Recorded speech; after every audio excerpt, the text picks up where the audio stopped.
San Hugo de Grenoble nació en el siglo XI en Francia, en una época en la que la Iglesia atravesaba un momento de crisis y renovación.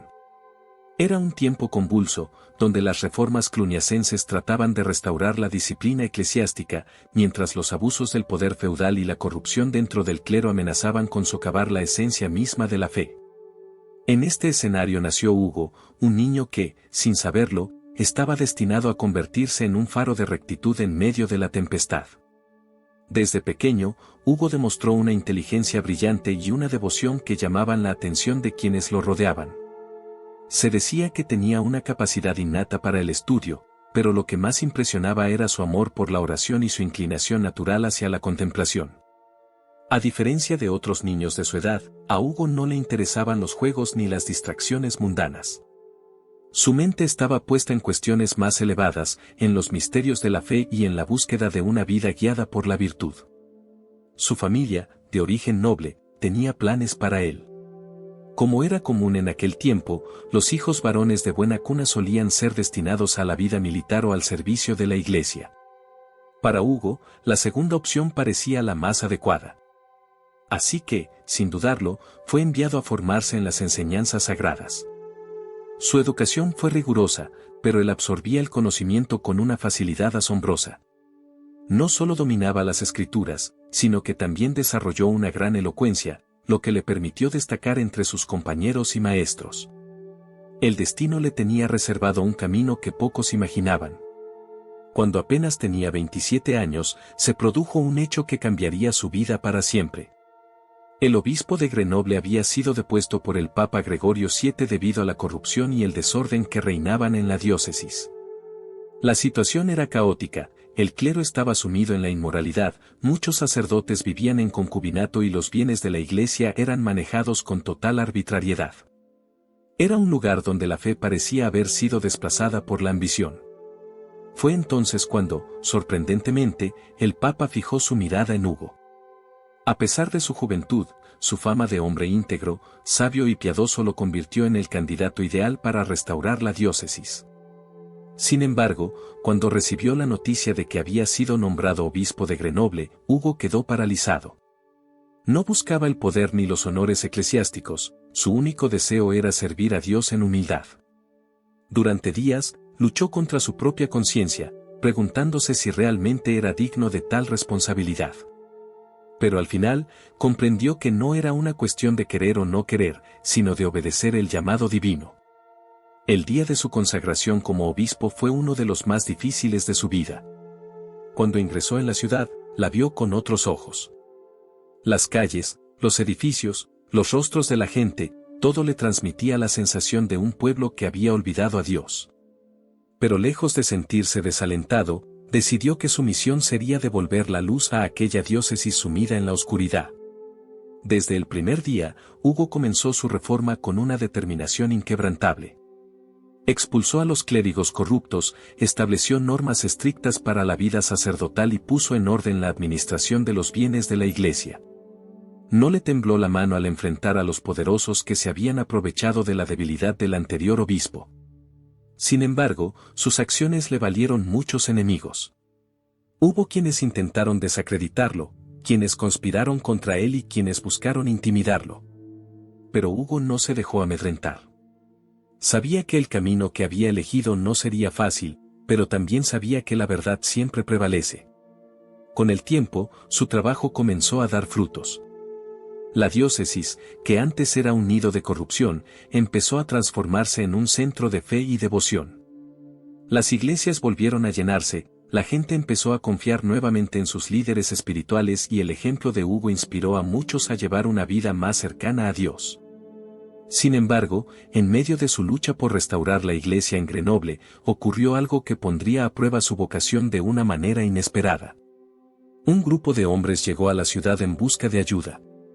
No eran peregrinos comunes ni comerciantes en busca de refugio, eran monjes. Pero no cualquier tipo de monjes. Se trataba de los primeros cartujos, seguidores de San Bruno, quienes buscaban un lugar apartado donde pudieran dedicarse plenamente a la vida contemplativa. Y en Hugo encontraron no solo a un obispo, sino a un alma afín. Este encuentro marcaría el inicio de una de las relaciones más significativas de su vida, una que lo llevaría a cuestionarse su propio destino y a preguntarse si, después de todo, su lugar no estaba en la soledad de los bosques, sino en la tranquilidad de la oración absoluta. Pero esa es otra parte de la historia. Cuando Hugo escuchó la petición de aquellos monjes, algo dentro de él se estremeció. Eran hombres distintos a cualquier otro grupo que hubiera conocido. No buscaban riquezas, poder ni reconocimiento, solo querían vivir en la más absoluta pobreza y soledad, dedicando cada instante de su existencia a la oración y la contemplación. Su líder, un hombre llamado Bruno de Colonia, le habló con una serenidad que Hugo no había visto antes en nadie. Le explicó que habían decidido renunciar al mundo y necesitaban un lugar apartado donde pudieran entregarse completamente a Dios. Hugo, que en su corazón siempre había sentido el anhelo de una vida más retirada, sintió una profunda admiración por ellos. Sin dudarlo, les ofreció un valle remoto en las montañas de Chartreuse, un lugar inhóspito y cubierto de bosques espesos, donde nadie se aventuraba. Allí, los monjes construyeron la Gran Cartuja, el primer monasterio de la Orden Cartuja. Y aunque Hugo era obispo y tenía bajo su responsabilidad toda una diócesis, nunca pudo alejarse del todo de aquellos hombres.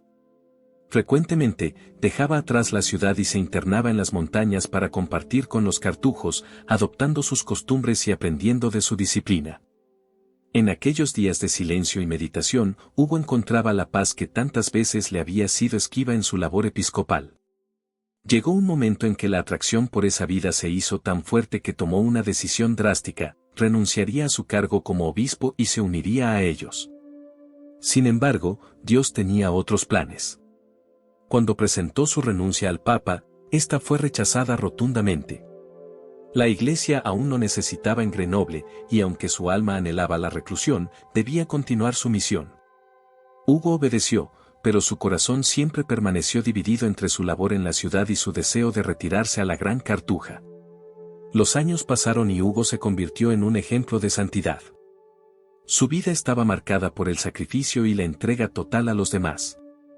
Nunca buscó lujos ni privilegios, al contrario, vivía con la misma austeridad que sus monjes cartujos. Era conocido por su caridad inagotable y su capacidad para sanar las heridas espirituales de su pueblo. Su presencia imponía respeto, pero más aún, inspiraba confianza y esperanza. A lo largo de su vida, Hugo también fue testigo de visiones y milagros. Se cuenta que en una ocasión, mientras rezaba, tuvo una visión de un cisne blanco que volaba sobre la ciudad. Para muchos, este era un símbolo de la pureza y la transformación que Hugo había traído a Grenoble. También se decía que tenía el don de la profecía y que en varias ocasiones predijo eventos que luego se cumplieron. Pero los años no pasan en vano, y con el tiempo, el cuerpo de Hugo comenzó a debilitarse. A pesar de ello, nunca dejó de servir. Incluso en su vejez, seguía visitando a los enfermos, atendiendo a los pobres y velando por su pueblo con la misma dedicación de siempre. Finalmente, después de más de 50 años al servicio de su diócesis, Hugo entregó su alma a Dios el 1 de abril de 1132. La noticia de su muerte llenó de tristeza a toda la región, pero al mismo tiempo, todos sabían que habían sido testigos de la vida de un verdadero santo.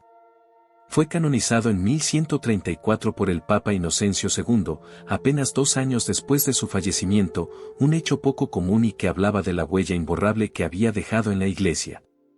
Hoy en día, San Hugo de Grenoble es recordado como un ejemplo de valentía, humildad y servicio inquebrantable. Su legado vive no solo en la diócesis que restauró, sino también en la Orden Cartuja, a la que siempre estuvo ligado. Es un recordatorio de que la santidad no siempre significa huir del mundo, sino transformarlo desde dentro, con paciencia, amor y una fe inquebrantable.